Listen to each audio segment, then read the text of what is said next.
네, 안녕하세요. 너무나 반갑습니다. 이혜근 집사입니다. 네. 또 이렇게 많은 분들이 박수로 저를 반겨주셔서 정말 너무나 감사합니다. 제가 사실 오늘 이렇게 나올 때 조금 신경을 썼어요.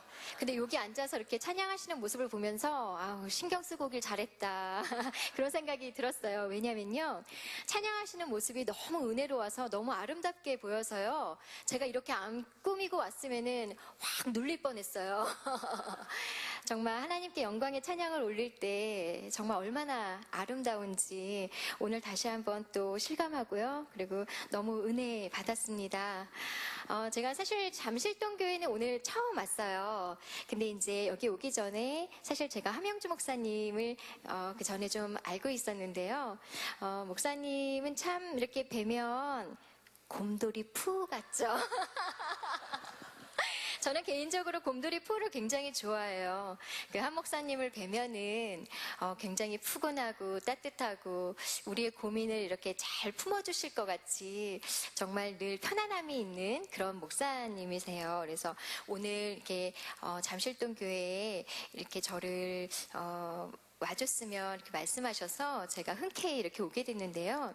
사실 와서 아까 잠깐 이제 담임 목사님을 제가 뵀어요. 근데 사실 담임 목사님은 제겐 너무나 먼 늘 어려운 그런 분이신데 근데 너무나 이렇게 처음에 딱 뵀는데 인상이 너무 좋으시더라고요. 근데 저를 만나서 잠깐 얘기를 나누는 그 짧은 시간에 성도님들 자랑을 너무 하시는 거예요. 너무 하시는 거예요. 우리 성도님들은 정말 다 정말 봉사하시고 막 이러시면서 성도님들 자랑을 너무 하시는 거예요. 그래서 목사님이 우리 성도님들을 참 많이 사랑하시고 아끼시는구나 라고 느끼고 지금 이렇게 또 우리 성도님들을 뵈니까 알겠어요. 정말 서로 목사님은 우리 성도님들을 또 우리 성도님들은 목사님을 얼마나 마음으로 아끼고 응원하고 격려하며 감사한 마음을 가지고 계신지 제가 여기 계신 여러분들의 표정을 보니까 정말 다 느껴지네요.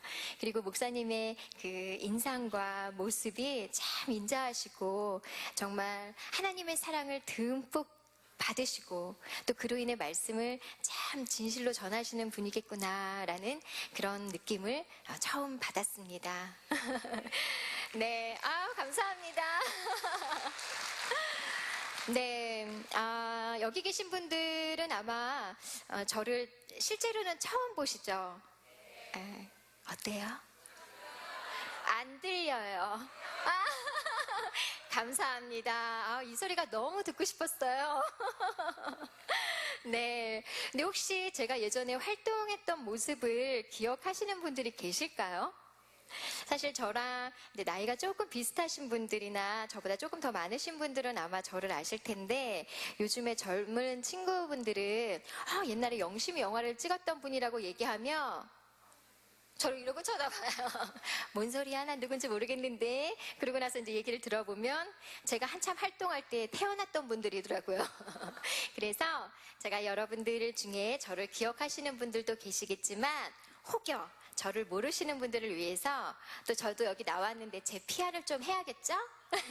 그래서 잠시 영상을 준비했습니다. 먼저 함께 보시죠.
식물에게 도움을 주는 IQQ.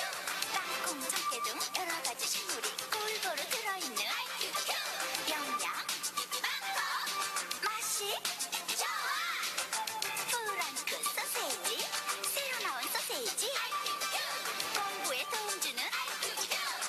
프랑크 소세지 IQQ. 진주해 IQQ.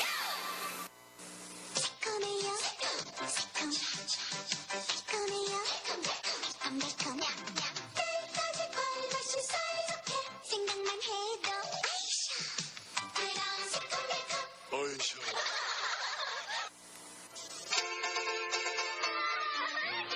즐거운 수학여행 엽기 니베아 프레쉬. 어머 쟤 애기 걸 가져왔네. 쟤 엄마 거고 끈적이지 않고 산뜻한 유리아 프레쉬. 아직도 모르나 봐. 쟤지마 나랑 다르다. 산뜻한 럭키 니베아 프레쉬. 우리 피부에 꼭 맞아요. 새우버거와 신나는 토리스 푸! 새우버거 햄버거 맛있네. 거인스네 새우버거 빙그레 새우버거 새우의 야채까지 맛있는 스낵. 꼭꼭꼭 거인스네 빙그레 새우버거. 새우버거.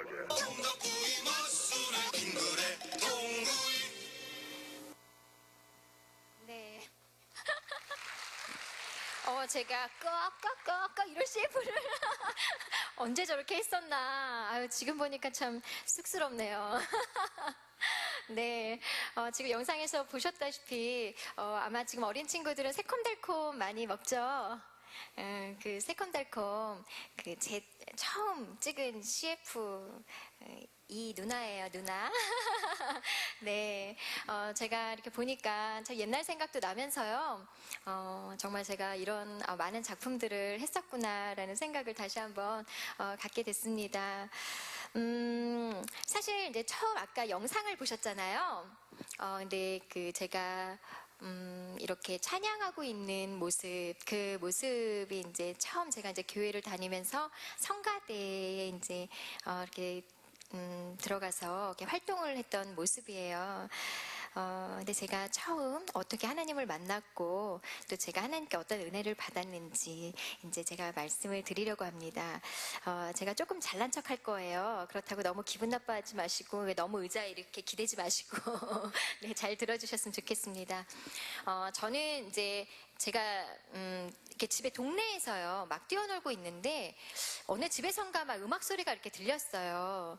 근데 이제 그 노래 소리가 저한테는 예사롭지 않게 좀 특별하게 느껴졌었나 봐요. 그래서 제가 저희 엄마한테 아니 저 노래는 무슨 노래 소리인지 모르겠는데 우리 집에도 와서 노래 불러줬으면 좋겠다라는 얘기를 제가 이렇게 지나치면서 얘기를 했는데 저희 엄마가 그 소리를 들으시고 저를 이제 데리고 가신 곳이 교회였어요. 그러니까 그때 당시 때는 제가 너무 어려서 잘 몰랐는데 알고 봤더니 이제 신방에 가셔가지고 집사님들께서 이제 목사님과 같이 이렇게 신방 찬양을 하셨던 소리를 제가 듣고 처음 관심을 가지게 됐어요. 그래서 저희 엄마 손을 잡고 교회에 가서 제가 교회에 속한 유치원에 이제 다니기 시작하면서 처음 이제 하나님을 알아가기 이제 시작했죠. 그렇게 교회에서 이제 성가대로 활동을 하다 보니까 저도 모르는 재능을 이제 제가 알게 된 거예요. 저희 성가대 선생님이 또 잘한다고 그 저를 이렇게 교회에서 결혼식이 있거나 아니면 성탄절 때 이렇게 축가 찬양을 할 수 있게끔 계속 저를 이렇게 세워주시더라고요. 그래서 교회에 계신 분들이 이제 저를 많이 이렇게 아시다 보니까 이제 관심들이 많이 이렇게 가셨나 봐요. 그래서 교회에서만 이렇게 활동하는 게 너무 아깝다. 그래가지고 저를 MBC 어린이 합창단을 뽑는데 한번 지원해보지 않겠냐라고 말씀하셔서 그때는 뭘 되겠어. 근데 그 제가 초등학교 3학년 때니까 그냥 추억 삼아서 재미 삼아서 하면은 그래도 좋은 기억에 그러니까 좋은 기억이 될 것 같아서 그냥 뭐 그냥 한번 해보죠. 그러고 이제 지원을 해가지고 시험을 봤는데 MBC 어린이 합창단에 덜컥 합격이 됐어요. 그래서 이제 합창단 생활을 이렇게 하다가 초등학교 5학년 때 이제 최불암 선생님께 발탁이 되게 됩니다. 저는 이제 그냥 합창단 생활을 하면서 야, 일요일이다라는 프로그램을 할 때인데 그때 이제 최불암 선생님께서 제가 녹화하는 곳에 오셔가지고 저를 딱 보시고 그 뮤지컬 애니라는 그 작품을 준비하시면서 같이 한번 해보고 싶다라는 생각이 드셨나 봐요. 그래서 저를 이제 처음 연기자의 길로 걸을 수 있게 해주신 분이 바로 최불암 선생님이셨어요. 그래서 그 선생님의 이제 권유로 제가 뮤지컬을 이렇게 하다가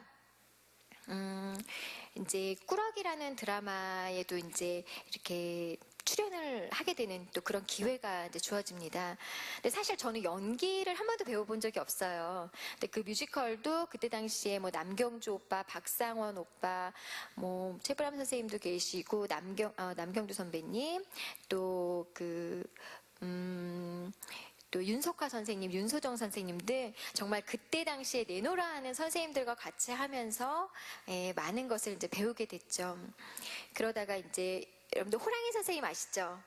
네, 호랑이 선생님의 PD 선생님께서 그 장두익 감독님이셨는데 어느 날 저한테 전화를 주셨어요. 한번 봤으면 좋겠다. 그래가지고 이제 만났는데 사실 연기를 제대로 배워본 적이 없으니까 연기를 잘 못하잖아요. 아니 근데 어떻게 저를 딱 보시고 그 얄미운 역할에 딱이라면서 바로 그냥 캐스팅을 하시더라고요. 그래서 저는 연기도 모르고 카메라도 모르고 뭐 카메라 1, 2, 3도 모르고 막 조명 비치는 그런 환경이 사실은 제가 합창단 때는 뭐 여럿이 하는 거니까 괜찮았지만 이렇게 연기를 한다는 건 굉장히 부담이 됐는데 어쨌든 저를 캐스팅 해주셨어요. 그래서 제가 시구라 잘 됐다, 재밌겠다 해가지고 정말 아무것도 모르는 상태에서 그냥 이렇게 용기를 내서 도전을 하게 됐죠. 요거는 제가 이제 합창단 때 모습이고요. 네네. 그래서 이제 처음 아까 이제 영상에도 보셨지만 꾸러기라는 드라마 이제 저희가 7명이 하는 그 드라마에 제가 이제 주인공으로 발탁이 되면서 그때부터 정말 저는 생각지도 못하게 승승장구를 하면서 이때 꾸러기 때 그 사진이에요. 네, 그러면서 이렇게 저희 여자 주인공 3명이고요. 그러면서 이제 많은 분들에게 사랑을 받고 관심을 받으면서 이제 그 연기자의 길을 이제 제대로 걷게 된 거죠. 네, 이렇게 또 그 드라마에 출연을 하다 보니까요. 또 CF 쪽에서 연락이 엄청 오더라고요. 그래서 제가 처음 찍게 된 CF가 바로 조금 전에 보셨던 새콤달콤. 그리고 참 그 당시에는 이 얼굴도요. 그 화장품 광고를 했어요. 니베아 로션 요즘도 많이 쓰시죠? 제가 찍었어요. 지금 어린 친구들은 아유 저 얼굴에도 무슨 화장품 광고냐 하실 텐데 옛날엔 먹혔어요. 네. 그랬고요. 또 그 다음 사진 한번 보여주세요. 네. 그렇게 이제 많은 활동을 하면서 나중에 88년도에는 제가 정말 88년도 88올림픽 아시죠? 우리나라에서 정말 큰 그런 행사가 열렸던 건데 그때는 정말 제가 CF를요 채널만 돌리면 다 제가 나올 정도로 어마어마한 CF와 드라마와 이런 것들을 촬영을 했었어요. 그러던 중에 이제 미스 롯데에 제가 이제 지원을 하게 됐는데 사실 이때는 활동을 제가 어느 정도 할 때여가지고 저희 아빠는 안 나가길 바라셨어요. 근데 왠지 해보고 싶은 거예요. 미스 롯데 그러니까 저기 나가면 왠지 좀 예쁘다는 걸 인정받을 것 같고 그런 마음에 이제 지원을 해서 제가 이 대회에 나가게 됐는데 근데 이제 여기도 사연이 좀 있어요. 이 대회를 할 때요. 사실 많은 분들이 이제 그 아침에 그러니까 대회가 아직 다 열리지도 않았는데 많은 분들이 이미 금운동이 다 정해졌다. 상 받을 사람들은 다 정해졌다라고 얘기를 하는 거예요. 근데 저는 믿고 싶지 않았어요. 왜? 열심히 하면 누구든 될 수 있는데 뭐 이렇게 정해졌다는 게 말이 될까? 근데 저 때는 제가 중학교 3학년 때였으니까 아직 어려서 세상을 잘 몰랐어요. 근데 저희 아빠가 나가지 마라. 너 나가면 분명히 떨어질 거다. 했는데도 불구하고 제가 나갔는데 정말 뭔지 모르게 그 느낌이 아니라고 믿고 싶지만 정말 말처럼 되어가는 것 같은 느낌? 그래서 굉장히 이제 마음적으로 많이 위축이 되고 그랬었는데요. 자세히 이렇게 사진을 좀 보시면은요, 제 상장에 이렇게 보면은 제 상장만 좀 까맣게 이렇게 색칠이 돼 있을 거예요. 거기에 다른 사람 이름이 원래 있었어요. 근데 그때 장미 선배님이 심사를 하셨는데 저를 점수를 많이 주신 거예요. 그래가지고 다른 사람으로 밀어붙일래도 밀어붙일 수가 없게 제가 될 수밖에 없는 그런 상황이 된 거예요. 그래서 저는 그런 걸 믿고 싶지 않았지만 제가 상장을 딱 받는 순간 이게 우리 아빠가 말씀하신 그거구나라는 걸 알았어요. 아니 어떻게 그 이름에 이렇게 까만 칠이 돼 있고 그 위에 이혜근이라는 이름이 있으니 제가 얼마나 놀랬겠어요. 정말 하염없이 정말 기쁨의 눈물도 있었지만 정말 한편으로는 되게 이게 뭐지라는 그 얼떨떨한 그 마음도 있었던 것 같아요. 그래서 제가 제 2회 미스 롯데 이미연 씨 다음으로 이렇게 미인 대회 거기에 이제 출신입니다. 정말 하나님께서 저에게 베풀어 주신 축복, 이 작은 키에 가능하다는 거죠. 키 작으신 분들도 네, 용기 잃지 마시고 화이팅 하세요. 하나님께서는 네, 절대로 작은 자를 작게 안 보십니다. 작은 자도 높이 세워주시는 분이 하나님이십니다. 네, 그리고 다음 영상 잠깐 보여주세요. 네, 중앙극장이에요. 옛날에는 이 중앙극장 하면은 정말 인기 있는 영화만 올릴 수 있는 게 바로 이 중앙극장이었거든요. 옛날에는 극장이 많지 않았잖아요. 거기에 제가 영심이로 이름을 올리면서 저렇게 큰 간판에 제 얼굴이 새겨져 있었습니다. 네, 사실 이 영심이도요, 사연이 좀 있어요. 제가 학교에서 이제 공부를 하던 중에 어떤 분이 오셔가지고 영심이 주인공을 뽑는데 저를 좀 보고 싶어 하신다고 말씀을 하시더라고요. 그래서 수업하던 중에 그냥 교복 입은 상태로 같이 그분하고 갔어요. 근데 이제 거기 딱 가니까 이미래 감독님이랑 제작자 그리고 원작을 하신 백음택 선생님께서 이렇게 앉아 계시더라고요. 근데 이제 저를 딱 보시고 영심이라는 만화를 본 적이 있냐라고 말씀하시더라고요. 근데 제가 사실 만화를 별로 안 좋아해요. 그래서 영심이라는 만화가 있는지조차도 몰랐어요. 근데 그 앞에 딱 가니까 여러 가지 생각이 막 나는 거예요. 영심이를 모른다 그러면 주인공에서 떨어질 것 같고, 안다고 그러면 금방 거짓말이 탄로날 것 같고, 어머, 그 어린 나이에, 저 때가 이제 고1 때인데요. 고1 때인데도 그 잔머리가 엄청나게 돌아가더라고요. 그러던 중에 그래도 나는 하나님의 딸인데 내가 거짓말을 하면 되겠냐 싶어서 솔직하게 말씀을 드렸죠. 정말 죄송한데 저는 만화를 잘 몰라서 영심이라는 만화를 본 적도 없고 잘 몰랐다. 너무 죄송합니다. 그러면서 정중하게 말씀을 드렸어요. 근데 이 원작 선생님께서 그 모습이 정말 영심이다웠는지 아니면 제 얼굴이 정말 동그랗게 생겨서 영심이랑 딱 닮아서 그런 건지 저를 뽑아주셨어요. 근데 이제 사실 그때는 제작자 속에 분들은 사실 똑순이라고 아시죠? 영심이보다 똑순이를 더 많이 하시네. 그러시면 안 돼요. 네. 근데 제작자분들은 영심이 역할을 똑순이 언니를 생각하고 계셨던 거예요. 근데 그냥 한번 보자고 했던 제가 이제 영심이로 더 맞을 것 같다고 하셔가지고 제가 이제 영심이로 역할을 맡으면서 27년을 영심이로 먹고 살고 있습니다. 할렐루야. 네, 저한테는 정말 너무나 효자인 작품이에요. 왜냐면 이혜근 뒤에 항상 영심이가 붙고 영심이 뒤에 항상 이혜근이 붙는다. 근데 사실 배우한테는 그런 일이 쉽지 않거든요. 참 어려운 일인데 저한테는 이렇게 저를 대표할 수 있는 영심이라는 작품이 있는 것이 정말 얼마나 감사한지 몰라요. 아까도 이제 소개해 주실 때도 이제 영심이 네, 이렇게 해주시는데 제 앞에는 영심이가 있습니다. 근데 늘 정말 저한테는 정말 제가 생각지도 못했던, 왜냐면 저는 처음부터 연기자나 뭐 연예인이나 뭐 이런 것들이 꿈이 아니었는데 이렇게 정말 제가 생각지도 못하게 계속해서 이렇게 이런 길이 계속 열리는 거예요. 그러니까 저는 정말 어떻게 보면 굉장히 운이 좋은 사람인 거죠. 그렇게 그닥 이쁘지도 않고 키도 그닥 크지도 않고 몸매도 그닥 좋지도 않은데 네, 이렇게 계속해서 이제 좋은 일들이 생기니까 정말 너무나 감사했죠. 근데 그때 당시 때는 저는 잘 몰랐어요. 저는 제가 정말 재능이 많고 정말 제가 잘나서 그런 줄 알았거든요. 근데 나중에 제가 조금 더 커서 성경 말씀을 이렇게 하나하나 알아가면서 느낀 거는 이게 바로 여러분들이 정말 많이 아시는 빌립보서 4장 13절 말씀. 뭐죠? 네.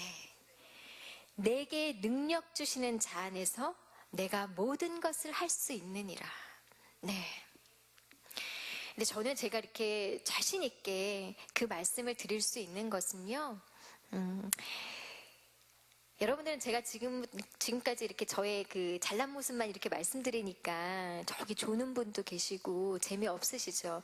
원래 남 잘 되는 거는 듣기 싫은 법이에요. 배 아파, 졸려, 쟤 뭐야, 여기 나왔는데 왜 이렇게 잘난 척만 해 하실 텐데 반전이 없으면 제가 또 여기 나올 이유가 없었겠죠? 네. 여러분들이 생각할 때 저의 모습을 봤을 때는 정말 화려한 모습, 지금 제가 입고 있는 이 모습 그대로 화려하고 정말 순탄하게 정말 잘 이렇게 방송 생활을 했구나라고 생각하시겠지만 그 뒷면을 착 돌려보면 저는 그닥 그렇게 남들이 생각하는 것처럼 화려한 삶을 살지는 못했어요. 그냥 남들이 보기에 좋은 사람으로 그냥 보여졌을 뿐이지 제 뒷면에 제 이름 이혜근으로서는 그닥 그렇게 화려한 삶은 아니었어요. 저는 그렇게 뭐 빽이 있거나 아니면 뭐 재능이 제가 뛰어나거나 아니면 뭔가 저희 엄마가 그야말로 치맛바람 막 휘둘리면서 저를 막 연기자의 길로 막 밀어주려고 막 그랬던 분이 아니시거든요. 저희 아빠는 술을 좀 좋아하셨고, 이 스토리 똑같아. 연예인들이 나오면 맨날 그 얘기죠. 저희 아빠는 술을 너무 많이 드셨고요. 저는 집안이 어려워서 가장이에요. 그런 스토리 많이 보셨죠? 그러나 어째요? 저도 그래요. 저희 아빠는 가족보다 술을 좀 더 좋아하셨던 분이었던 것 같고요. 그리고 밖에서는 항상 100점짜리 아빠인데 집에서는 빵점이라 그러면 좀 아빠한테 혼날 것 같고 한 30점?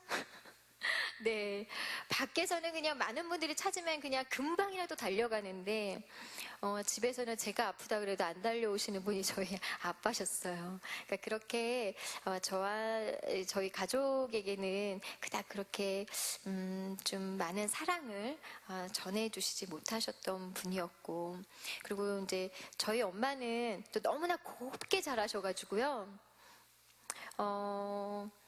이렇게 정말 맏딸로 이렇게 예쁘게만 자라셔가지고 이렇게 스스로 어디 직장을 다닌다던가 이렇게 사회생활을 해보신 적이 없으세요. 그러니까 남한테 뭐 이렇게 부탁하거나 이런 걸 잘 못하시는 분이시고 자존심이 굉장히 세셨어요.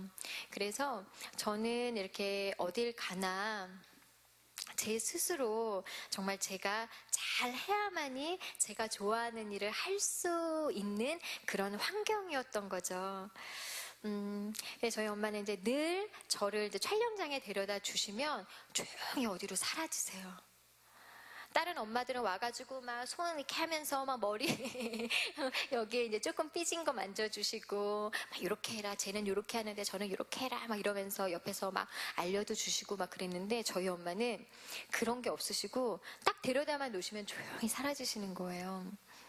그래서 이제 그때는 사실 이제 원망도 많이 했죠. 아니 다른 엄마들은 자랑도 엄청 하는데 우리 엄마는 내 자랑할 게 없나? 그런 이제 생각도 이제 들긴 들었었어요. 근데 어쨌든 너무나 감사하게도 이렇게 정말 하나님의 은혜로 저는 어떤 그런 큰 노력이 없이 하나님께서 가는 곳마다 저를 세워주셔서 제가 이제 많은 활동을 하면서 이제 지낼 수 있었죠. 그러던 중에 그 흔한 레파토리긴 한데요. 저희 아빠도 이제 사업을 하시다가 네, 조금 안 되셨어요.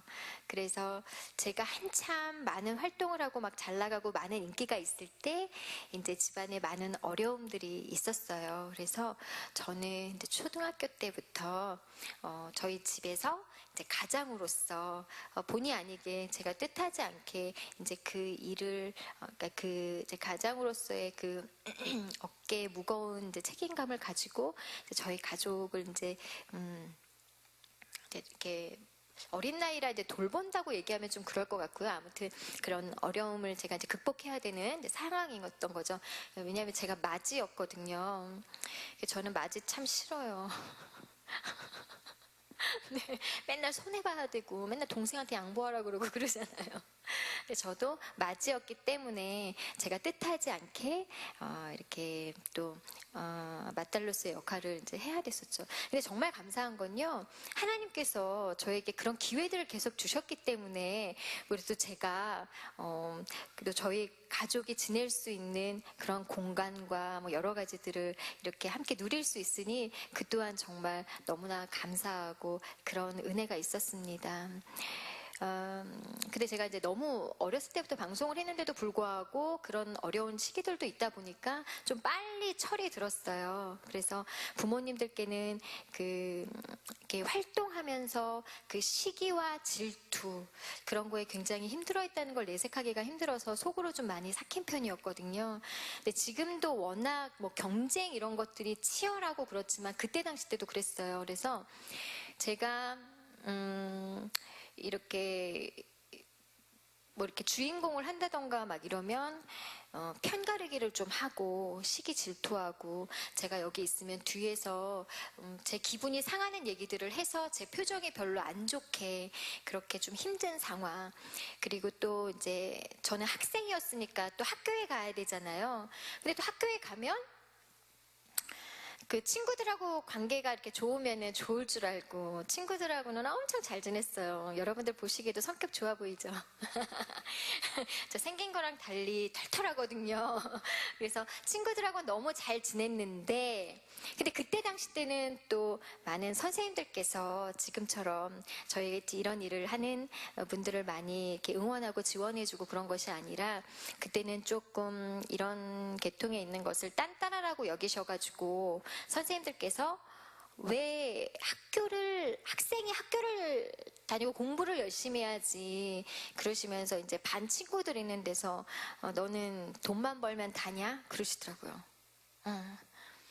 근데 저는 그래요. 선생님 말씀이 맞죠. 학생은 학교에서 공부를 하는 게 맞는데 근데 이제 제가 나가서 일을 하다 보니까 선생님 눈에는 이제 너는 돈만 벌면 다냐라는 말씀을 하신 거예요.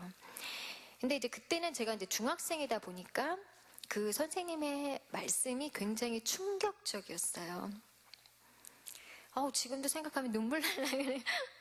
그러니까 그때는 선생님을 그런 말씀이 이해는 가지만 그런 말씀은 저한테 조용히 하신 게 아니라 반 친구들 있는 데서 그때 한참 중학생이었기 때문에 예민하고 근데 사춘기 그런 거를 겪었을 나이기 때문에 저의 약점을 애들한테 이렇게 보여주고 노출시키는 게 굉장히 부끄럽고 싫었을 나이잖아요. 근데 선생님께서 그거를 이렇게 딱 말씀을 하셨는데 사실 제가 그런 환경이 아니었으면 또 모르겠어요. 근데 저는 정말 그런 환경이었잖아요.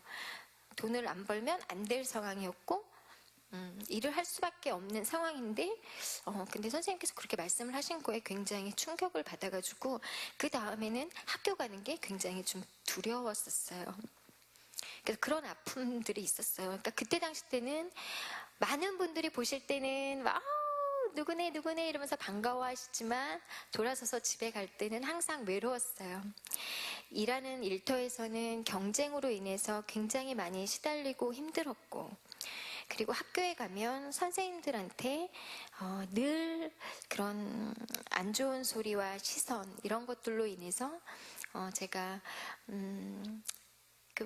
받아들여야 되는데 그러니까 그 어린 나이에 견디기 좀 힘든 말들, 그리고 집으로 돌아갔는데 역시 집에서도 편치가 않은 거예요. 그런 말을 할 수가 없는 거예요. 그래서 늘 저는 외로웠던 것 같아요. 어디 가서 의지할 데가 없는. 그래서 이제 늘 그럴 때마다 혼자 하늘을 바라보면서 많이 울었어요. 그때를 생각하면 생각나는 노래가 있어요. 여러분들도 많이 아실 텐데, 누군가 널 위하여라는 곡이 저한테는 굉장히 위로가 됐던 곡입니다. 그래서 제가 이 노래를 준비했어요.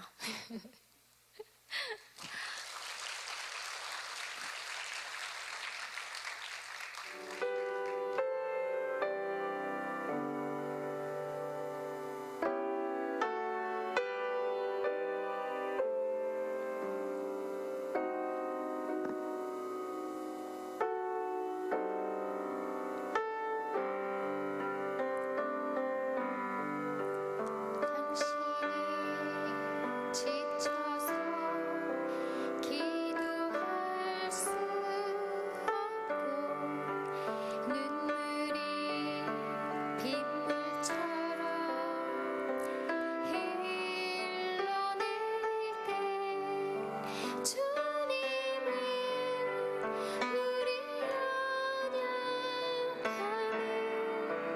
아시고 사랑으로 인도하시네.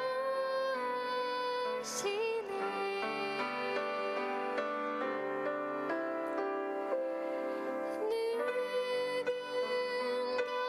널 위하여,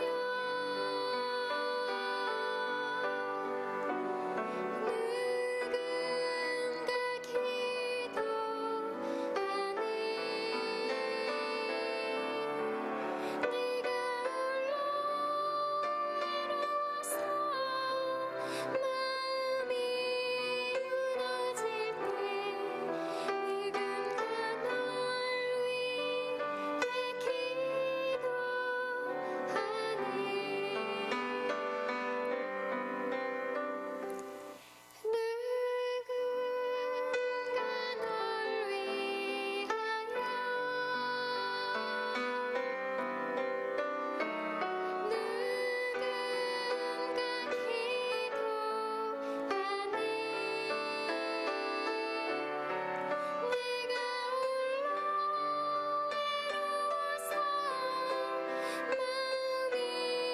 무너질 때 누군가 널 위해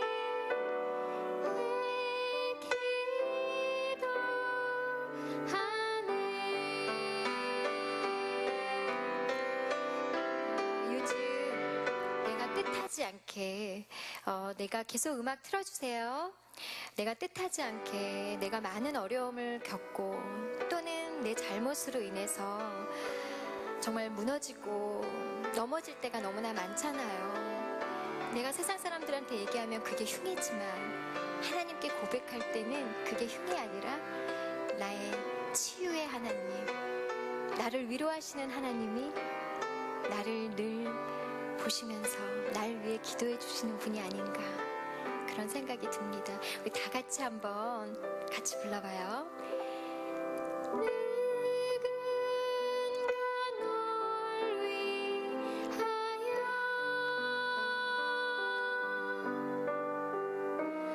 누군가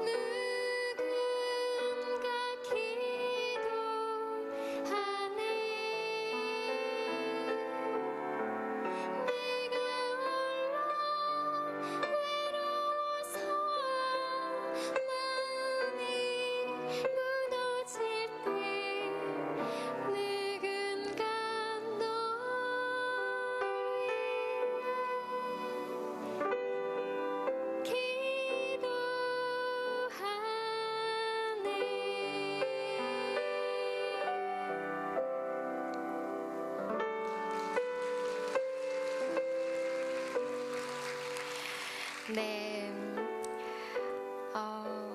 정말 세상 그 누구도 저에게 힘이 되어주질 못하고, 나의 아픔을 누구에게 자신있게 얘기하지 못할 때, 늘 저를 정말 따뜻한 눈빛으로 바라봐 주시는 분이 바로 저에게는 저기 높이 계시는 우리 하나님 아버지. 네. 그리고 너무나 보잘것없고 남이 봤을 때 너무나 하찮고 남이 봤을 때 아무것도 아닌 그런 저를 또 하나님은 하나님의 이름으로 저를 이렇게 높이 세워주시고 또 제가 그렇게 한편으로 너무나 아픔이 있는 그 부분을 바로 이 자리처럼 많은 분들이 저에게 박수를 보내주시는 그 자리에 저를 세워주셔서 또 저를 위로해 주셨어요. 그래서 저는 다시 한번 정말 그 내게 능력 주시는 자 안에서 내가 모든 것을 할 수 있다라는 그 말씀 하나 붙들고 지금까지 정말 열심히 앞만 보면서 달리고 있습니다. 혹시 지금 저처럼 이렇게 힘든 일을 겪으셨던 분들도 이 말씀을 계속 이렇게 되뇌이시면서 또 희망을 얻으시고 그러셨으면 참 좋겠습니다. 이렇게 저는 하나님께서 승승장구 이렇게 세워주셨어요. 그쵸? 근데 사람이 이렇게 잘 될 때 겸손해야 돼요. 그쵸? 근데 우리는 잘 될 때 나 잘난 줄 알고 그러니까 이제 좀 어렵고 힘들 때만 아버지 저 좀 살려주세요, 아버지 도와주세요 이렇게만 외치잖아요. 근데 저도 너무나 나약한 사람인지라 잘 될 때 하나님께 감사합니다 그러면서 영광의 찬양을 올리고 예배드리고 기도했어야 되는데 그러질 못했어요. 그 사람이 돈 맛을 보니까요, 그 어렸을 때 돈 맛을 보니까 이게 또 이게 또 그 유혹이 엄청나더라고요. 그러니까 제가 잘 될 때 더 감사했어야 되는데 계속 조금 더 잘 되고 조금 더 잘 되고 더 잘 되길 바라고 그러면서 계속 돈을 이렇게 쫓아갔어요. 근데 사람이 참 희한하죠. 돈을 자꾸 쫓는데 돈은 보이는데 왜 맨날 불안하죠? 전 너무 불안한 거예요. 왜냐하면 잘 되면 잘 될수록 내가 높이 올라가면 올라갈수록 그 인기가 떨어질까 봐 늘 불안한 거예요. 그리고 내가 그 전에는 그런 욕심이 없었을 때는 일을 할 때 즐기잖아요. 아이 못해도 뭐 다시 하면 되지, 죄송합니다 이러고 이제 다시 엔진 내고 했는데 이게 내가 잘해야 된다라는 욕심, 나는 요걸 잘해야 다음에 또 할 수 있다라는 욕심, 이런 것들이 자꾸 생기니까 엔진 내면 안 되고 난 잘해야 되고 그러니까 자꾸 눈동자가 돌아가고 네. 그리고 막 엔진 내면 안 되기 때문에 막 한 번에 잘해야 되는 생각 때문에 여유가 없는 거예요. 그러니까 즐기는 게 아니라 뭔가 뭘 해도 딱딱한 거예요. 그러다 보니까 서서히 뭔가 내 자리에서 이렇게 내려오는 게 보이고 그러면서 일자리가 이제 점점 없어지고 그러면서 그 불안감은 더해지는 거예요. 그러다가 또 여러분들 보시면 아시겠지만 제가 40 중반 같이는 안 보이죠. 죄송합니다 목사님. 제가 40 중반이에요. 근데 나이보다 조금 어려 보이죠. 근데 이제 여러분들께는 어려 보이는 나이 그 모습이 동안이라는 얘기가 좋잖아요. 근데 저희 같이 일하는 사람들은요, 적당히 그 먹을 만큼 먹는 얼굴이 필요해요. 근데 제가 이제 아역 배우에서 성인으로 이렇게 가는데 뭔가 이제 좀 애엄마면 애엄마다운 모습도 있어야 되고 그 나이답게 이렇게 늙어야지 그 연기가 이렇게 묻어나잖아요. 근데 연기는 괜찮은데 얼굴이 너무 어려가지고 설 자리가 없는 거예요. 그런 것 때문에 이제 조금씩 밀려나면서 이제 사람들을 만나면 뭔가 자신이 없는 거예요. 왜냐면 이제 많은 분들은 저한테 관심을 가져주니까 어머 누구 아니에요? 막 이러면서 영심이 아니에요. 반갑습니다. 근데 왜 요즘에 방송 안 나와요? 아유, 옛날에 많이 나왔는데 그때 어땠는데 막 이러시는데, 근데 저는 그 관심은 감사한데 왠지 그 말이 저한테는 반가움이 아니라 이렇게 기피하고 싶은, 저도 연기하고 싶죠. 나가고 싶죠. 안 불러주는데 어떻게 안 불러주는데. 아니, 남들은 젊어지겠다고 막 보톡스 맞고 막 이러는데 저는 늙겠다고 주름을 만들 수는 없잖아요. 그쵸? 그래서 그런 어려움으로 인해서 이제 점점 이제 좀 그 많은 사람들이 모이는 데를 좀 피하고 이러다 보니까 제 스스로가 많이 자존감도 낮아지고 많이 위축이 되더라고요. 그러면서 이제 저도 뭐 결혼도 하고 이제 아이도 낳고 이제 그런 과정을 걷게 되는데요. 제가 이제 여기 남편이 와서 남편 흉을 못 보는 게 조금 아쉽네요. 여기. 아니, 손에 물 한 방울 안 묻히게 해주겠다고 결혼을 했는데 맨날 손에 물 묻히게 하고. 근데 하나님은 다 저한테 맞는 사람을 보내주시더라고요. 그때는 몰랐어요. 저 남자가 나보다 많이 부족하다고 생각했는데, 지금 보면 저보다 참 높은 사람이에요. 저의 부족한 부분을 채워주는 그런 사람을 하나님께서 딱 붙여주셔가지고 제가 살면서 많은 깨달음을 이제 얻고 있습니다. 얘기가 자꾸 일로 샜다 절로 샜다 그러는 것 같아요. 칭찬은 아니고요. 앞으로 잘하라는 얘기예요. 네. 제가 이렇게 우리 신랑을 만나서 이제 결혼 생활도 하고 뭐 싸움도 하고 뭐 이러면서 이제 지냈는데 제가 이제 그런 뭐 저 잘났다는 맛에 이렇게 살다가 하나님을 조금 멀리 했었어요. 그리고 이제 저희 신랑은 이제 그때 당시에 교회를 다닌 게 아니라 이제 저희 어머님이 천주교셨어가지고 이제 성당을 좀 다니다가 그때는 이제 어머님의 그 등살? 네, 어머님이 막 밀어붙이셔서 아니 내가 여기서 뭘 맡고 있는데 네가 안 나오면 안 되지 않냐 라는 말씀에 이제 이렇게 성당도 다니다가 또 이제 좀 머리가 크면서 이제 조금 안 다니게 됐던 거예요. 그래서 저를 만났을 때는 이제 하나님을 이제 안 믿는 그런 상태였었는데 이제 저에게 안내였었고 저도 믿음이 많이 이제 그때는 좀 많이 이제 떨어졌었어요. 그래서 이제 교회를 조금 이제 소홀히 할 때쯤인데 이제 하나님께서 그때 저를 또 정신을 조금 차리라고 저에게 주신 그 일이 바로 용서를 넘어선 사랑이라는 그 작품이었어요. 근데 그 용서를 넘어선 사랑이라는 이 작품, 네. 감사합니다. 이 작품은 이제 손양원 목사님의 이야기를 이렇게 세미 뮤지컬로 만든 작품이에요. 근데 저기서 제가 이제 손동희 권사님의 역할을 맡으면서 7살부터 70대 노인까지 제가 그 역할을 했었죠. 못 믿으시겠다고요? 세상에 이걸 어떻게. 제가 이제 7살은 아빠 안녕하세요 아빠 뭐 이러면서 이제 목소리를 내면 이제 이게 7살인 거예요. 그리고 지금의 이 목소리를 내면 고등학생인 거예요. 그리고 여러분 안녕하세요.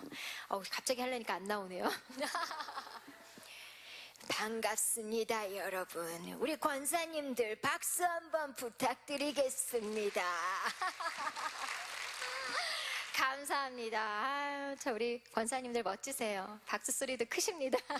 이렇게 해서 7살부터 70대 노인까지 이제 역할을 하면서 했는데, 요때 이렇게 보시면은요, 잘 모르시겠죠? 저 때 제가 임신 6개월이었어요. 네, 제가 처음 이 작품을 할 때는 사실 임신을 안 했었거든요. 근데 이 작품을 이제 준비하고 공연하면서 제가 큰아이를 임신하게 됐어요. 그래서 큰아이를 이제 갖게 되고, 그 다음에 이제 여기는 저희가 이제 미국 공연을 갔었어요. 미주 5개주를 돌면서 이제 공연을 했는데, 그때 제가 이제 5개월부터 7개월 때까지 그 임신한 상태로 이렇게 다니면서 공연을 했는데 사실 많이 걱정을 했어요. 근데 정말 감사하게도 다니는 동안 아무 무리 없이 정말 건강하게 그리고 가는 곳마다 많은 분들이 일어나셔서 기립박수를 쳐주시면서 그렇게 응원을 많이 해주셨습니다. 그래서 공연도 무사히 잘 마쳤고 아이도 자연분만으로 이 몸에 났어요.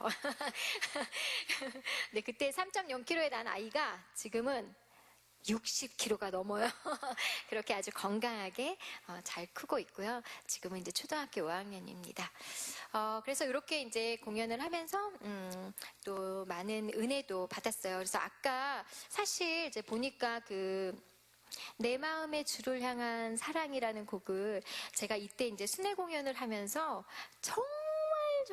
정말 많이 부르고 눈물도 엄청 흘렸던 그런 곡이에요.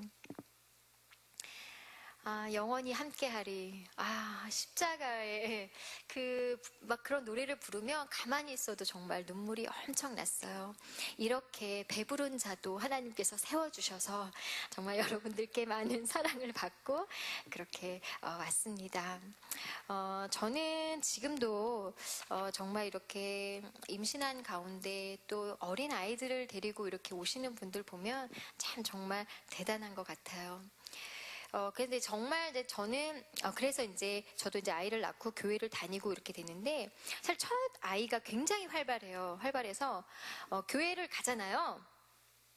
얘가 없어져요. 잠깐 신발, 분명 옆에 있었거든요. 잠깐 신발 내려서 신는 사이에 애가 없어지는 거예요. 근데 제가 이제 그때 다녔던 교회가 사람이 너무 많았는데, 애가 사람 사이로 막 가? 정말 사람 사이를 막 뚫고 가면서 잠깐 사이에 없어지는데 저랑 신랑이랑 막 온 동네를 막 찾으면서 막 조하나 부르는데 안 보이는 거죠. 그래서 방송실에 이제 가서 말씀도 드리고 그래서 찾는데 어머 얘는 부모는 막 눈물 흘리면서 얘가 어디로 갔나 막 찾고 있는데 그 맛있는 사탕을 물면서 너무나 해맑게 웃고 그런 모습들이 여러 번 있었어요. 그러다 이제 둘째까지 이제 이렇게 낳게 되니까 참 죄송해요 하나님.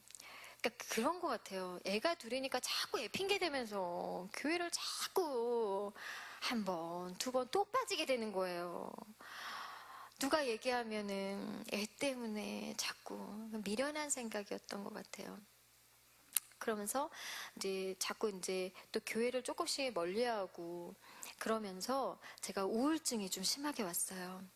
그래서 정말 두 아이를 키우면서 그 여러 가지 또 그 상황들로 인해서 제가 많이 무너졌었죠.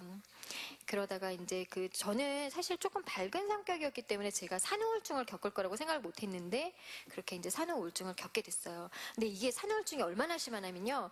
여러분들 혹시 그 작은 아기들, 정말 갓난 아기들 데리고 있는 분들한테는 안 예뻐도 예쁘다. 정말 사랑스럽다. 은혜가 충만해 보인다. 이렇게 말씀을 해주셔야 돼요. 왜냐면 사람이요. 내가 그렇게 산후우울증을 겪고 싶어서 겪는 게 저는 안 올 줄 알았는데 저한테도 오더라고요. 근데 우울증을 제가 딱 알게 된 게 일단은 옆에서 밥 먹는 남편이 꼴 보기 싫어지는 거예요.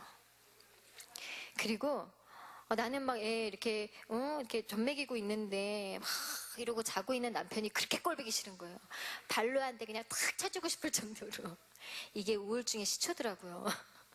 그러면서 어떨 때는 정말 막 혼자 아이만 바라봐도 뭘 어떻게 해야 될지도 모르겠고 그냥 아이가 울고 있는데 달래줘야 되는데 달랠 수가 없는 거예요. 제 마음이 병이 들어서. 너무너무 이렇게 힘들었던 그런 시간도 보냈습니다. 그래서 제가 한 번은 어느 프로그램에서 그냥 저의 그냥 그 얘기를 그냥 이렇게 툭 던졌는데 세상은 그래요. 제가 이렇게 교회에서 간증할 때는 이 얘기가 많은 분들에게 은혜로 이렇게 와서 그때 정말 많이 힘드셨겠어요 라고 위로를 해주시잖아요. 근데 세상에는요. 제가 이제 저희 가족 여행을 다룬다고 해가지고 제가 이제 TV에 이제 출연을 하기로 해가지고 저희 가족이 이제 제주도 여행을 가는, 그래서 저희 이제 얘기를 다루는 거였는데, 그냥 뭐 이렇게 거기 가서 이제 밥 먹으면서 이제 얘기하던 끝에 제가 옛날에 산후우울증을 너무 심하게 알아가지고 제가 16층에 사는데 16층에서 뛰어내리고 싶을 정도로 그렇게 힘들 때가 있었다라고 얘기를 했어요. 근데 저는 이게 그냥 넋두리식으로 얘기한 건데요. 방송 보고 깜짝 놀랐어요. 방송은요, 이해근을 생각하지 않아요. 자기네 시청률만 생각하는 거예요. 갑자기 아침에 기분 좋은 날 프로그램인데, 저희 가족 얘기인 줄 알고 저희는 이제 다 앉아가지고 이렇게 TV를 보는데, 거기 제목이 이해근 16층에서 자살 시도. 와, 전 정말 너무 깜짝 놀랐어요. 내가 의도한 거는 그게 아닌데, 옛날에 그랬었는데, 이제는 회복이 돼서 지금은 가족이 다시 잘 살고 있고 좋은 모습을 보여드리고 싶어서 나온 건데, 어머, 제가 생각했던 거랑은 전혀 다르게 16층에서 자살 얘기가 나오니까요. 집으로 전화가 엄청나게 빗발치는 거예요. 저희 시어머니한테는. 야, 너 며느리한테 잘 좀 하지. 네가 어떻게 했길래 애가 16층에서 자살하고 싶다고 얘기를 하냐. 그리고 저희 신랑한테는 도대체 마누라한테 어떻게 했길래 마누라가 16층에서 자살하고, 네가 돈을 조금 벌어다 준 거냐, 아니면 네가 속을 썩였냐, 뭐 했냐, 애 좀 잘 봐주지, 뭐 이런 식으로. 근데 제가 의도하지 않게 가족이 다 힘들어진 상황이 돼버린 거예요. 저는 그냥 옛날에 힘들었다는 것을 그냥 얘기했을 뿐인데, 세상은 저의 아픔을 달래주는 것이 아니라 그 아픔을 들추고 쑤셔가지고 더 아프게 저를 만들더라고요. 그래서 한동안은요, 인터넷에 이해근 치면은 이해근 16층 자살 쭉. 덕분에 네이버에서 검색어 1위를 한 거예요. 실시간. 세상은 이렇게 제가 의도하지 않게 좋은 걸로였으면 아마 검색어 1위 안 됐을 거예요. 아픔이 있는 거를 들추다 보니까 그렇게 했었습니다. 그래서 남편이 그 후로 정신 바짝 차리고 더 잘해요. 이런 얘기 아예 못하게. 아마 오늘 또 검색어 1위 나올지도 모르겠어요. 여기 있는 분들이 다 검색하시느라고 자살 막 이러면서. 네. 그래서 그렇게 이제 어려움을 겪고 너무 힘들었었어요. 그러다가 이제 제가 이제 교회랑 좀 멀었었다 그랬잖아요. 근데 교회를 가고 싶은데, 그러니까 제가 이제 그리고 하남으로 이사 왔었는데, 교회를 가고 싶었는데, 참 그렇더라고요. 누가 가자고 하면 얼른 쫓아가고 싶은데, 누가 그런 얘기를 안 해주니까 저 혼자 스스로 가고 싶어도 어느 교회를 가야 될지, 교회를 갔는데 반겨주지 않으면 어떡하나, 괜히 나 혼자 머쓱해서 괜히 좀 그럴 거 아닐까라는 그런 이제 두려움, 이런 것들이 있어가지고 계속 망설이고 있었어요. 근데 마침 저희 그 동네에 사시는 그 연세가 좀 있으신 이제 집사님께서 교회 한번 나가보지 않겠냐고 그렇게 말씀을 하셔가지고, 제가 이제 그런 뭐 마음의 병도 좀 있었고 여러 가지가 있는 찰나에 이제 잘 듣다 해서 이제 제가 다시 이제 교회를 이제 그 집사님의 인도하심으로 제가 이제 나가게 됐어요. 근데 할렐루야가 안 나오네. 제가 얘기가 말도 안 되는 걸로 할렐루야를 제가 지금 부탁드린 건가요? 아니, 길 잃은 양이 다시 길을 찾아서 제자리를 갔는데 할렐루야가 안 나와요? 아름다우십니다. 사랑합니다, 집사님. 네, 그래서 제가 교회를 딱 갔는데 깜짝 놀랐어요. 그날 그 담임 목사님의 설교 말씀이 손양원 목사님의 일대를, 그 이야기를 설교 말씀으로 하시는 거예요. 저는 정말 이루 말할 수 없이 그냥 눈물이, 그 옆에 그 다른 분들 신경 쓸 그런 것도 없이 눈물이 막 줄줄줄줄 흐르는 거예요. 아니, 제가 손양원 목사님 그 얘기를 공연한 걸 모르시잖아요, 담임 목사님은. 그리고 제가 그날 거기 갈 거라는 것도 아무도 모르셨는데, 근데 갑자기 그 목사님께서 손양원 목사님의 말씀을 딱 하시면서 얘기를 하시는데, 와, 제가 눈물이 막 엄청 났어요. 근데 그게 저한테는, 그러니까 거기 계신 분들은 아무도 모르잖아요. 근데 저한테는 그게 하나님의 메시지. 딸아, 길 잃은 딸아, 내가 그토록 너를 기다리고 있었노라. 아, 사랑하는 딸아, 이제 왔냐. 그러면서 저한테 들리는 음성이 그 마태복음 11장 28절 말씀 아시죠? 수고하고 무거운 짐진 자들아 다 내게로 오라. 그쵸. 수고하고 무거운 짐진 자들아 다 내게로 오라. 내가 너희를 쉬게 하리라. 그러니까 어렸을 때부터 저도 이제 한 30몇 년을 이 일을 했으니까요. 이제 지칠 때도 됐잖아요. 그러니까 그런 일상에서도 그렇고 일에서도 그렇고 여러 가지로 이제 지쳐있는 제게 뭔가 쉼이 필요하다는 말씀. 그리고 네가 쉴 곳은 바로 여기. 네, 예배의 자리. 거기가 네가 쉴 곳이다라는 그런 메시지를 저한테 탁 주시는 거예요. 그러니 눈물이 안 날 수가 없는 거예요. 정말 막 많이 울었어요.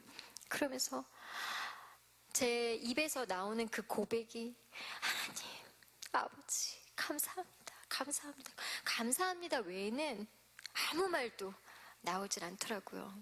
그때부터 저는 정신 바짝 차리고 정말 주일 성수하면서 정말 교회에 찬양으로 봉사하면서 열심히 그러니까 제가 여러 번 넘어졌잖아요. 이제는 절대 넘어지지 않고 오직 주님만 바라보면서 살겠노라라고 맹세를 하고요. 지금도 열심히 교회에서 봉사를 하고 있습니다. 그래서 제가 이제 두 번째 곡으로 저의 고백을 하고자 그 아버지라는 곡을 제가 또 준비했습니다.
감사합니다.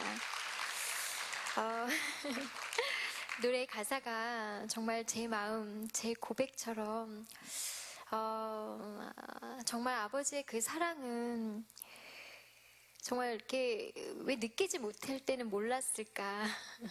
많은 경험, 그런 것들을 통해서 깨달음을 얻고 참 그러면서 그 고백이 얼마나 더 감사한지 다시 한번 느낄 수 있는 그런 시간이었고, 그래서 이 아버지 노래를 부르면 뭔가 이렇게 좀 뭉클해요. 우리가 왜 그 여자분들은 특히나 남자분들도 그렇죠. 군대 갈 때 엄마 생각 많이 나고, 또 개 중에는 여자친구 생각하시는 분들도 좀 있어요. 근데 이제 뭔지 모르게 엄마라는 이름만 들어도 우리가 눈물을 흘리듯이 제게는 정말 하나님 아버지, 그 아버지 이름만 들어도 정말 눈물이 날 만큼 감사한 그런 시간을 저에게 많이 허락해 주시고 은혜를 부어주셨어요. 네, 이래서 이제 저는 정말 길 잃은 양이 다시 이제 하나님께로 찾아가면서 정말 새로운 저의 삶을 살고 그러고 있습니다. 그래서 저는 이제 제가 오늘 이제 여러분들께 저의 이야기, 저의 뭐 아팠던 부분부터 또 제가 잘 됐을 때 안 됐을 때 뭐 여러 가지 말씀, 오늘 이제 제 개인적인 얘기를 이제 말씀을 많이 드렸잖아요. 근데 저도 짧지만 제가 뭐 많이 산 거는 아니지만 그래도 제가 어렸을 때부터 하나님을 믿고 이렇게 지내오면서 하나님을 멀리했다가 또 하나님을 느끼고 또 다시 다가갔다가 뭐 이런 것들을 경험하면서 정말 중요한 것이 우리가 여기 교회에 나오는 자녀들을 위해서 또 나오지 않는 자녀들을 위해서도 더 많이 기도해야 된다라는 것을 느끼는 게요. 저를 보면 그래요. 세상에는 정말 많은 유혹이 있어요. 제가 연기 생활을 이제 많이 했잖아요. 30몇 년을 이렇게 했는데 그 와중에 우여곡절 정말 많았고 많은 유혹, 정말 달콤한 유혹도 많았어요. 너 어떻게 해줄게. 그럼 내가 이렇게 해줄게. 뭐 네가 나한테. 그러니까 정말 달콤한 유혹. 여러분들이 뉴스나 막 이런 데서 보셨던 유혹 제게 없었겠어요? 있었어요. 저도 많은 고민도 하고. 근데 그때마다 하나님께서 제게 지혜를 허락하신 거예요. 내가 세상 것을 바라느냐? 아니면 주의 말씀에 따라 내가 갈 것이냐?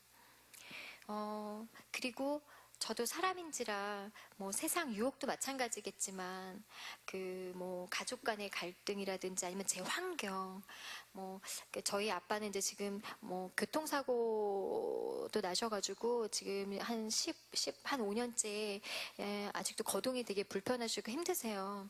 그러니까 뭐 여러 가지 뭐 병원비라든지 뭐 병간호라든지 뭐 여러 가지 이제 문제들 이런 걸로 인해서 이제 저도 많이 이제 힘들고 어렵지만 그래도 말씀을 붙들고 살 때에는 그 아픔이 오히려 평안으로 올 때도 있어요. 내가 내 힘으로 내가 어떻게 해보고자 그럴 때는 하나도 내 뜻대로 되는 게 없더라고요. 근데 무너져도 보고 그러면서 내가 오직 붙들 것은 하나님밖에 없구나라는 것을 아니까 평안이 찾아와요.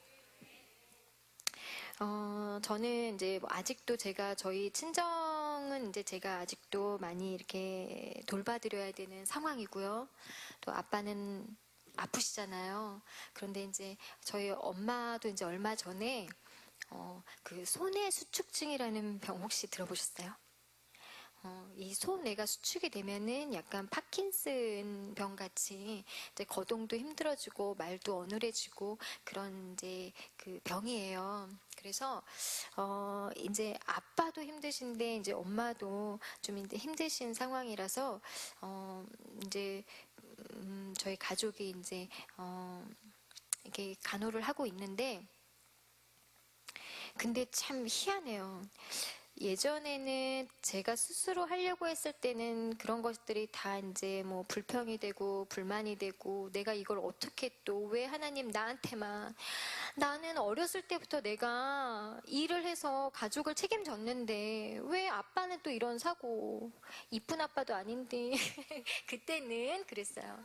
그리고 왜 엄마까지 나한테 이런 일을 할 수도 있겠지만 지금은 정말 이 또한 하나님께서 저에게 주신 고난을 통한 저를 성숙되게 하시는 그런 과정이라고 생각하기 때문에 저는 예전처럼 절망적이지 않아요.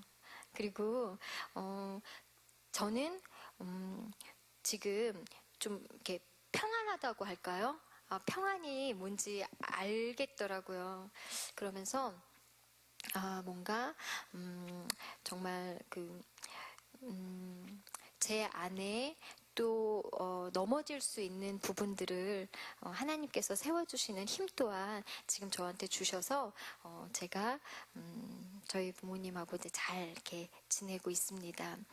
그래서 제가 여러분들께 말씀드리고 싶은 것은 그래서 어릴 때 믿음이 더 중요하다는 거예요. 제가 아까 이제 말씀을 못 드렸는데 사실 첫째는 세례를 받았어요. 그때는 이제 열심히 다녔으니까. 근데 둘째는 제가 이렇게 정신이 좀 이렇게 나가가지고 세례를 못 받았어요. 유아 세례를. 네. 그래서 항상 이렇게 유아 세례를 받는 그 어린 아이들의 모습을 보면 저희 둘째가 생각나서 항상 그건 저한테 무거운 짐이고 숙제예요.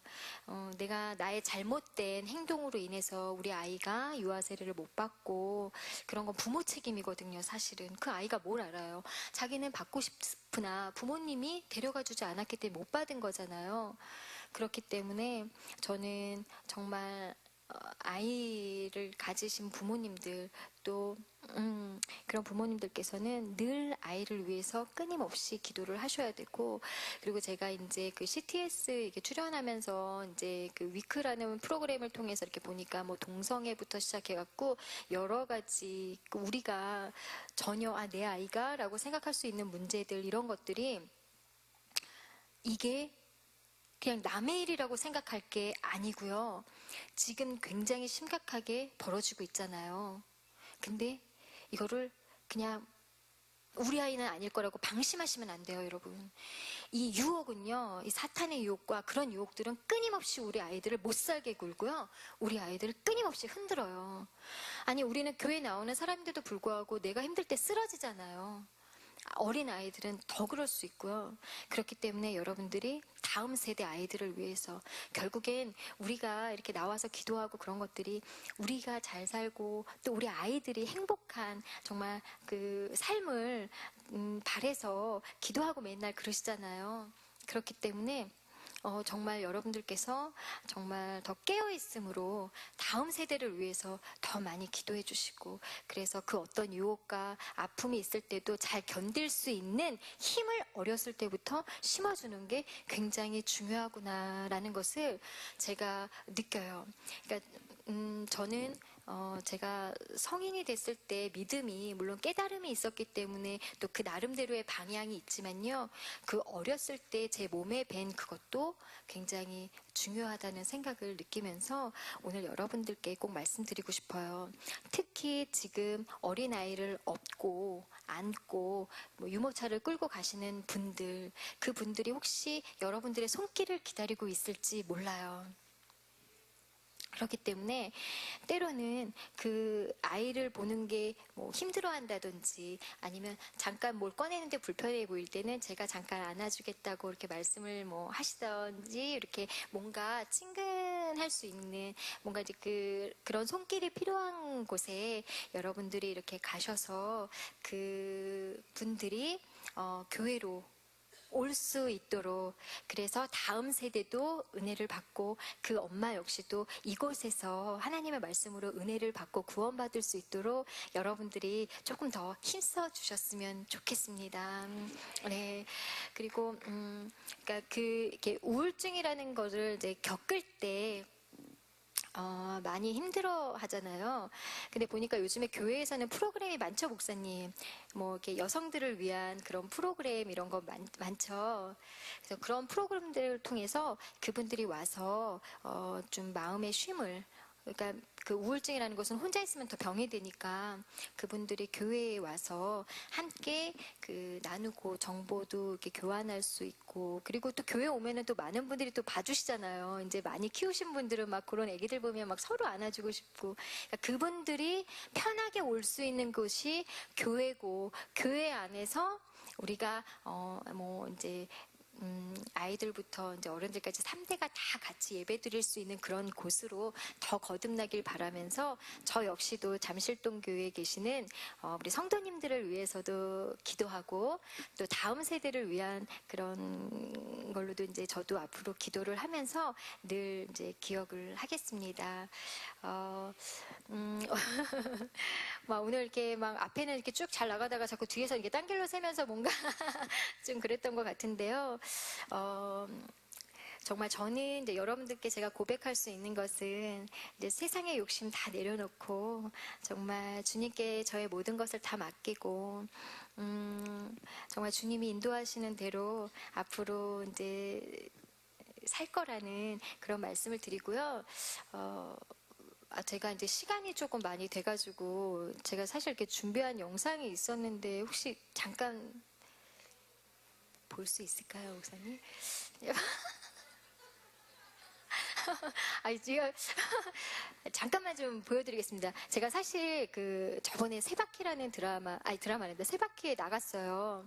근데 제가 처음이자 이제 마지막으로 세바퀴에 나간 프로였는데, 근데 이제 거기서 그 많은 사람들에게 잊혀졌던 제가 또 이제 하나님의 세워주심으로 또 이런 결과가 있었다는 것을 또 한번 이렇게 말씀드리고 싶네요. 네, 제가 사실 이제 연기는 원래 하기로 되어 있던 거였어요. 그래서 이제 저는 연기자니까 이제 대결하는데 이제 연기를 했던 건데, 사실 제가 이 영상을 내보낼까 말까 이렇게 고민을 하다가 그냥 뺐어요. 근데 제가 저때 사실 그 강남 스타일 춤을 춰가지고, 이제 그게 또 이제 저에 대해서 이제 MVP도 받게 됐는데, 근데 사실 저 때도요, 제가 원래 춤추는 건 아니었어요. 그냥 연기만 하기로 되어 있었는데, 그 아까 저랑 파트너로 나왔던 그 안정훈 오빠가 원래 춤을 추기로 했었는데, 그 오빠가 갑자기 안 추겠다고 그러는 바람에 갑자기 이제 저한테 이제 추라고 한 거예요. 근데 방송국에서 제가 조금 춤을 출 줄 안다는 걸 모르셔가지고 부탁을 했어요. 근데 딴 친구는 준비를 완전히 해갖고 왔는데, 저는 이제 기본으로 제가 이제 이렇게 춤을 췄더니 된 거예요. 그래가지고 제가 정말 생각지도 못하게 저렇게 MVP를 타서 저때 100만 원의 네, 상품권을 받았습니다. 이렇게 정말 많은 사람들이 저라는 사람을 잊고 기억해주지 못하고, 그럴 때라도 우리 하나님은 늘 공평하시기 때문에 낮은 자리에 있고, 그럴지라도 늘 저를 이렇게 많은 사람들에게 다시 한번 보일 수 있는 자리를 허락하여 주셔서, 제가 전날도 정말 하나님께 감사함으로 많은 분들에게 기억될 수 있는 그런 또 기회를 얻었습니다. 그래서 저는 이제 이 영상을 준비한 거는요, 하나님이 날 기억해 줄까라고 생각하셨던 분들도, 그거는 내 의심이에요. 내가 하나님을 못 믿어서 나오는 거거든요. 절대 의심하지 마시고 하나님께 다 맡기세요. 그러면 그 자리가 어떤 자리이든지 간에 하나님께서는 다 세워주실 거고요. 여러분들은 이미 존귀한 존귀한 분이세요. 하나님께서는 여러분들을 한 사람 한 사람 너무나 소중하고 귀하게 지금 생각하고 계시고 기도하고 계시고 또 쓰임을 받고 계시잖아요. 그러니까 늘 정말 감사하셨으면 좋겠고요. 그리고 이렇게 우리 가족들을 위해서는 막 병원도 금방 달려가지만 나를 위해서는 잘 이렇게 안 하시는 것 같아요. 내가 아플 때는 좀 이렇게 미루시기도 하고 그러는데 그러지 마시고 하나님께서는 나를 사랑하세요. 내가 건강해야 가족도 돌볼 수 있고 다른 사람도 우리가 이렇게 챙길 수 있잖아요. 그렇기 때문에 하나님께서 주신 귀한 내 몸 모든 것들을 잘 챙기시면서 더 굳센 그리고 더 뜨거운 신앙을 누리시면서 그 축복을 다 고스란히 받길 진심으로 바라겠습니다. 네, 끝으로 노래를 잘 못하지만 삶으로라는 곡을 제가 준비했어요. 이 곡을 끝으로 저는 여러분들께 이제 인사드리도록 하겠습니다. 앞으로도 하나님의 사랑과 축복 가득가득 많이 받는 잠실동 교회 성도님들 되셨으면 좋겠고요. 그리고 앞으로 제가 나오면 반가운 마음으로 응원해 주시고 또 절 위해 가끔 생각나시면 기도해 주세요. 저는 제가 잘나서가 아니라 하나님께서 세워주신 자리에서 이렇게 앞으로도 계속 얘기를 나누면서 그러니까 저처럼 나약한 부분이 희망을 얻을 수 있는 그런 사역을 하면서 앞으로 즐겁게 지내려고 합니다. 네, 감사합니다. 아시는 분들은 같이 불러주세요.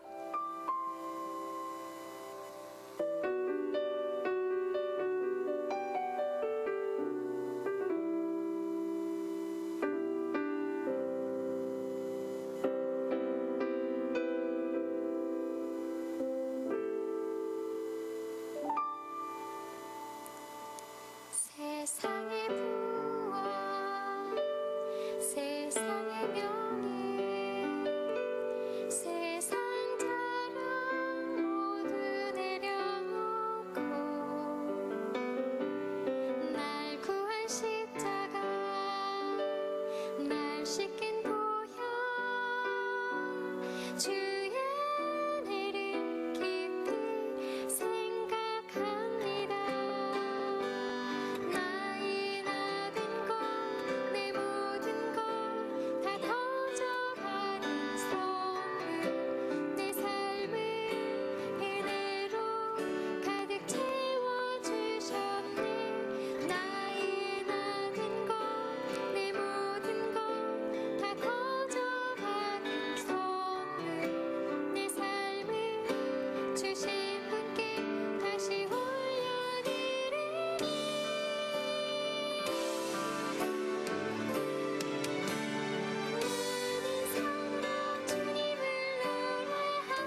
주소서.